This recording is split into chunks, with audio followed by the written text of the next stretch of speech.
Go. Hello, welcome to GPS classes. फिर से हम लोग पार्ट 2 देख रहे हैं उसी वीडियो का। Simon commission, royal commission to look and review the government of India 1919। Simon commission क्यों आया था? To look and review the government of India 1919। अच्छा, व्हाइट पेपर इशू हुआ था। साइमन कमीशन ने क्या इशू किया था? व्हाइट पेपर इशू किया था। उसमें नंबर 1 क्या लिखा था? Constitutional developments in India. India में किस तरीके से डेवलप करना है, बेसिकली गवर्नमेंट ऑफ इंडिया 1919 को रिव्यू करने के लिए। सबसे पहले इसने बोला था remove the provincial dyarchy.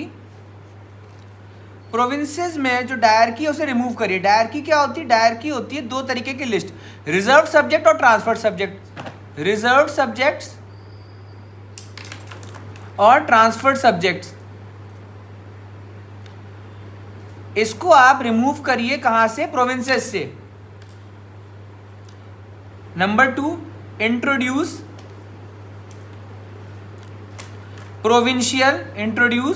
Provincial autonomy.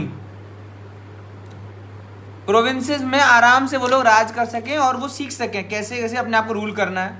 Number 3, उसने क्या बोला? Introduce dyarchy at the centre. Introduce dyarchy at the centre. Union केंद्र लेवल पर आप डायरकी को इंट्रोड्यूस करिए। डायरकी क्या है? रिजर्व और ट्रांसफर सब्जेक्ट। रिजर्व सब्जेक्ट वो सब्जेक्ट जो बहुत ज्यादा इंपॉर्टेंट थे, जैसे डिफेंस। ट्रांसफर सब्जेक्ट्स वो सब्जेक्ट जो इतने ज़्यादा इंपॉर्टेंट नहीं थे और जो कंट्रोल नॉर्मल पब्लिक कर सकती, जैसे एग्रीकल्चर। अरे स्टेट लिस्ट यूनियन लिस्ट से आप कंपेयर कर लो वैसे वाला।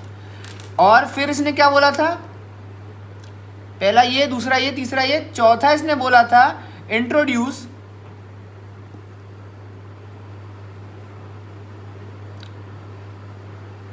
Federal India. क्या? फेडरल इंडिया मतलब तीनों एक हो जाएं। क्या एक हो जाए? जो स्टेट्स है, पहले स्टेट्स मतलब कौन होता था? किंगडम। कौन होते थे? किंगडम। राजा रजवाड़ों को भी इंडिया बना दो, एक all India federation. Introduce federal India मतलब ऑल इंडिया फेडरेशन बना दो, एक पूरा भारत एक हो जाए, इसने बोला था। प्रोविंसेस, स्टेट्स और प्रेसिडेंसी टाउन, ठीक है, ये एक हो जाएं। समझ में आया? और ये करिए। और नंबर, और इसने क्या बोला था? Enhance separate electorate. Enhance separate electorate, और ज्यादा सेपरेट इलेक्टोरेट बढ़ा दीजिए आप, इसने ये बोला था साइमन कमीशन ने। अच्छा, ये साइमन कमीशन ने जब अपनी रिपोर्ट दी, उस रिपोर्ट को चैलेंज किसने किया था? बिरकेनेट चैलेंज। रिपोर्ट चैलेंज किसने किया था? मोतीलाल नेहरू ने। नेहरू रिपोर्ट लेकर आया 1928 में। नेहरू रिपोर्ट में आपने पहले ही पढ़ चुके हो। नेहरू रिपोर्ट में इंडियंस वांट डोमिनेट स्टेटस लिख दिया था। उसके नाराज कौन हो गए थे? जवाहरलाल नेहरू। और नो सेपरेट इलेक्टोरेट बोल दिया था, तो मुस्लिम्स, एंग्लो इंडियन, सिख नाराज हो गए थे। तो नेहरू रिपोर्ट फेल्ड। बोलो, नेहरू रिपोर्ट फेल्ड। आप पार्ट 1 देखिएगा वीडियो का, उसके बाद पार्ट 2 और अच्छे समझ में आएगा। Nehru report failed. मोतीलाल नेहरू जी को बहुत सदमा लगा। क्या लगा? कि इंडियंस ने सपोर्ट नहीं किया, इंडियंस ने ही सपोर्ट नहीं किया। अब क्या हुई? कहानी क्या है? 1929 डेथ ऑफ मोतीलाल नेहरू। सब क्रोनोलॉजी है, समझिए। और धीमे धीमे सब समझ में आए। 1929 डेथ ऑफ मोतीलाल नेहरू। तो मोतीलाल नेहरू जब मरेंगे तो वही जो परंपरा चली आ, ठीक है। President of Indian national Congress कौन बन जाएंगे?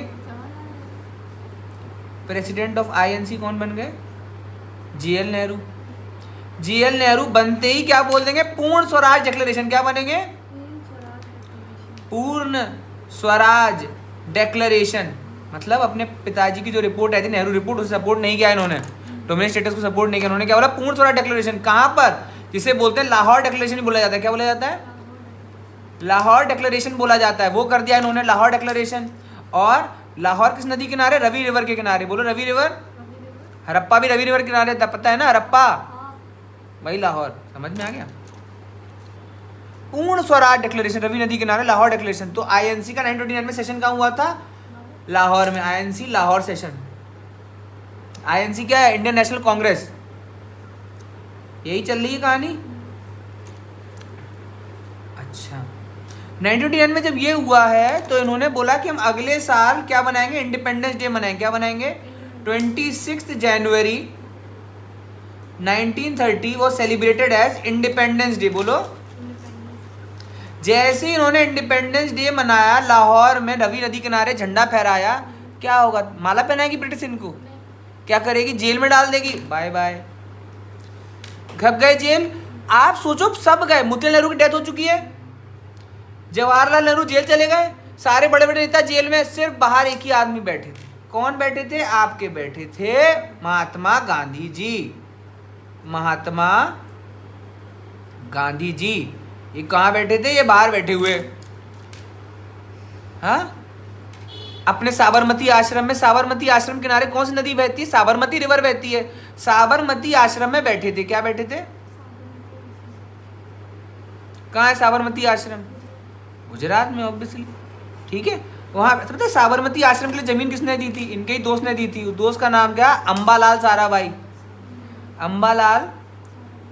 अंबालाल साराभाई, वही अहमदाबाद मिल वर्कर स्ट्राइक वाले।